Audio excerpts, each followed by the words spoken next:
Good evening, everybody. A couple things I noticed here. Obviously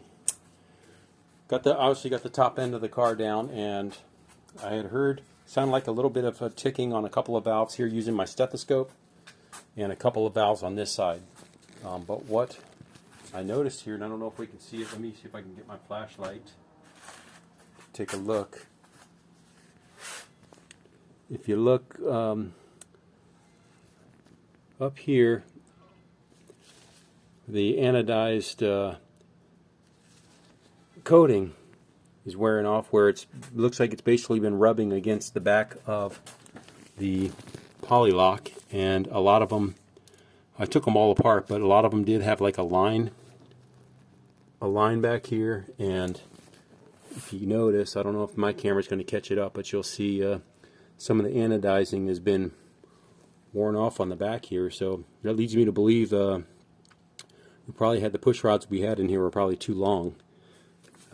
Lifting, pushing these too far forward up against here, and again, probably causing a little noise. And then if you go back and watch some of my other videos, where you might be able to see this one here, you see right here.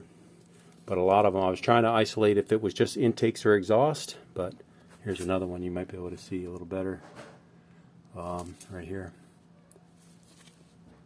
You can see where the anodizing is worn away. So again, it leads me to believe that maybe the push rods I had in here were a little too long and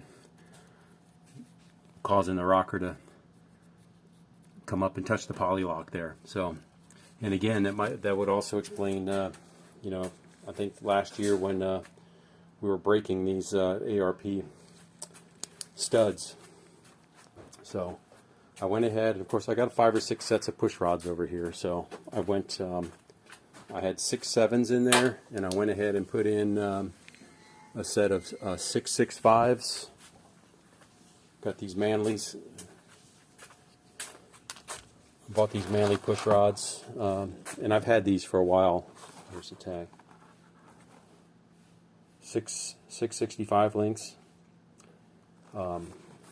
So I've had these brand new push rods, so we're going to put those in there. I had 6 7s in the exhaust and 6 7.5s on the intakes. It definitely looked like the intakes were too long just by the wear pattern on the valve stem. The 6 7s look pretty close to the middle, but again, with the witness marks here on the back, leads me to believe they were all probably a little too long at least. So we're going to try these 6 6.5s push rods in here and see if that helps anything. And along with that, we got some intake parts in for the TFSR. I did get my I got my 90 millimeter mass air meter today, or yesterday, and I got the couplers and the aluminum, a 4-inch aluminum tube for an intake, which I'll make myself. But we're going to give this a shot, throw this back together, and that'll be really the only change, other than I did change the oil.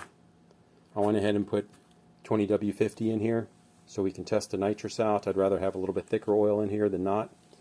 I drove it around the block last night. I shot a video. It didn't turn out good, so I'm not going to post it. But I did drive it around the block with the 2050, and it ran fine. Obviously, oil pressure was right in the middle of the gauge.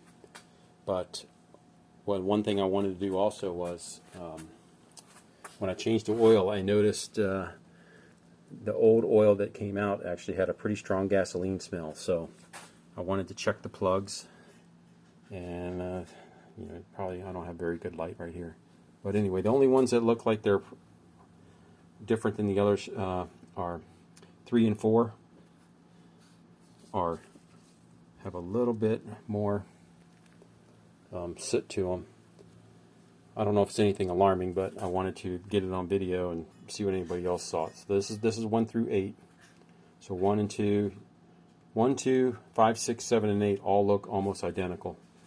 It's just 3 and 4 are a little bit darker, a little more soot on them. They're not wet, just have a little more soot. So I wanted to get a picture of this, send it off to the tuner, and also when I took the car around the block, I ran a data log and mentioned that to him. Shot him a data log over there to let him know that you know, the oil had a pretty strong gasoline smell to it. And just to check the fueling on the car. And then I'll send them a picture of these plugs. But I'll clean these up, put them back in. These are one's heat range colder. These are the Autolite 3923s versus the 24s, which I would normally run. And these are gapped at 32 thousandths, I believe, instead of like 44. It's a little bit tighter gap for the nitrous. I don't know if that's causing some of this little more, the browning on extra soot on plug 3 and 4. But I'm going to clean these up, put them back in there, and we'll go from there. Alright everybody, that's the update. It's supposed to be raining here the whole rest of the week, so probably won't be any racing this week. I think the next test and tune is like in 2 or 3 weeks, so just want to try to get everything dialed in so we can test the nitrous and see what this little 302 will do on nitrous before we go ahead and get our 347, pull the 302 out and get the 347 in there. Here's a good shot of this that Moroso drag pan I was telling you guys about. This is a quality piece. It's expensive, but it's a quality piece. That's what they say. The whole and billet caps. It's all one piece of billet on the front and the back to go around your seal, and then there's actually welded in like billet side supports here. So this thing fit very, very nicely. They're more expensive, but it is a quality unit. And you can see here the front is all one piece of billet too. So, but anyway, that's the update on that. Just want to get this 302 to the track, try out spray some nitrous, and get ready for the 347. All right, everybody, have a good night. Thank you.